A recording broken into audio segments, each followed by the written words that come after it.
Disclaimer: character details in this video may be subject to change upon the game's release. Always pick the character you want and would enjoy using the most. That's the most important thing. Now let's dive into the 5-star characters you should consider when Wuthering Wave drops. The first character is Calcharo. Calcharo is an electro attribute DPS that uses Broad Blade as his weapon, dealing electro damage on his enemies with lightning fast strikes and abilities. Characters have two active skills, Resonance Skill and Liberation. We'll only focus on these skills, skipping intros and outros as they are fairly straightforward. Calcharo can cast his skill up to 3 times, dealing electro damage. Upon hitting an enemy, he gains a stack of Cruelty, up to a maximum of 3. At 3 stacks, his heavy attack transforms into Mercy, consumes all stacks when cast. Liberation triggers an AoE damage upon cast, and enters Deathblade Gear state. In this state, his basic attack transforms into Hound's Roar, a powerful 5-attack combo.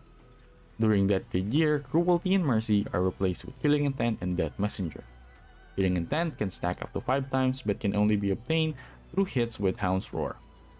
Overall, Calcharo is a powerful main DPS that can help players beat early game.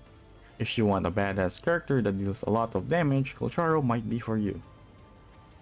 Meet Encore, our cute but lethal DPS of the fusion attribute.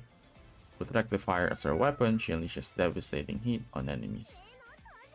Encore's skill summons Cloudy and Cosmos to unleash a barrage of fusion damage. This skill can be cast again for an additional attack, inflicting even more damage.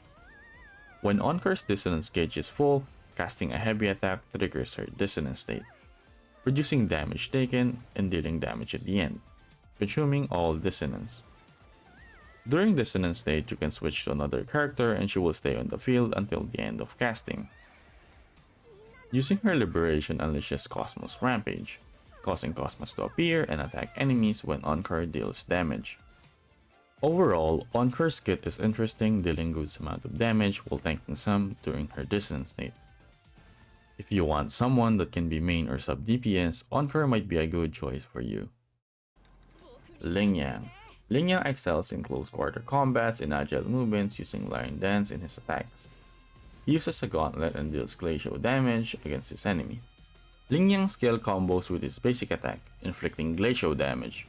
When his Lion Spirit is full, holding a basic attack triggers a powerful heavy attack called Glorious Plunge, initiating the Striding Lion state, enabling mid-air attacks.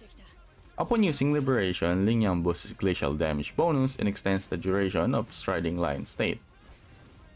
Overall, Lingyang is an enjoyable character to play thanks to his ability to unleash a flurry of attacks mid-air. If you enjoy thrilling and fast-paced combat, he is an excellent pick for you. Verina, a Spectro attribute support. Uses the power of plants to support allies and attack enemies. She uses Rectifier as her weapon. Verina's skill rapidly grows plant, unleashing Spectro damage. With each skill cast and every 5th basic attack, she accumulates photosynthesis energy.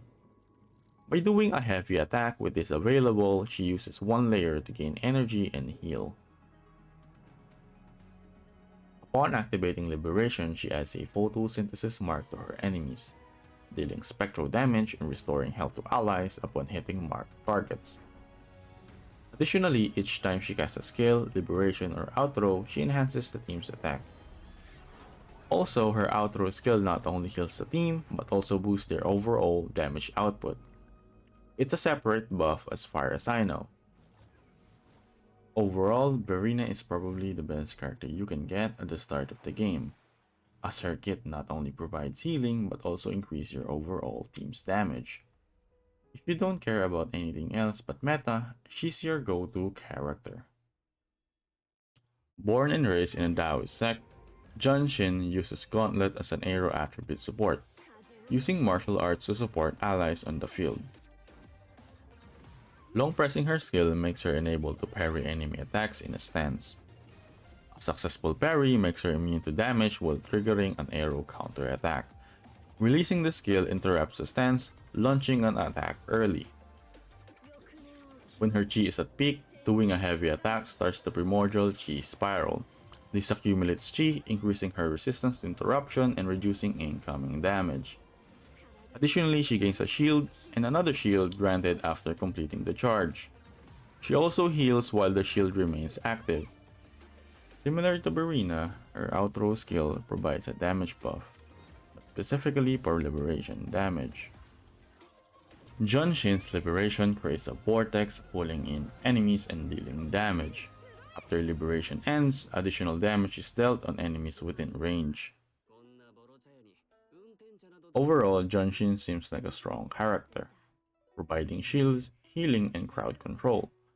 However, her charge time takes a bit too long to activate, which isn't ideal in a fast-paced game like Wuthering Waves. Jianxin's character design has been my favorite so far. I hope she gets some minor changes or improvements when the game releases. If you don't mind spending some time doing her charges, she might be a good character for you. My top recommendations to pick would be Calcharo and Verina. Calcharo serves as your main damage dealer, helping you clear contents and making fights easier, especially in the early game. Verina on the other hand functions as your support, with a kit packed with healing capabilities while buffing your team's damage. Encore works as well as a powerful main or sub DPS. Jianxin and Lingyang can also serve as your support and DPS respectively. It really just comes down to your preference. Anyway, that's all. Thanks for watching the video.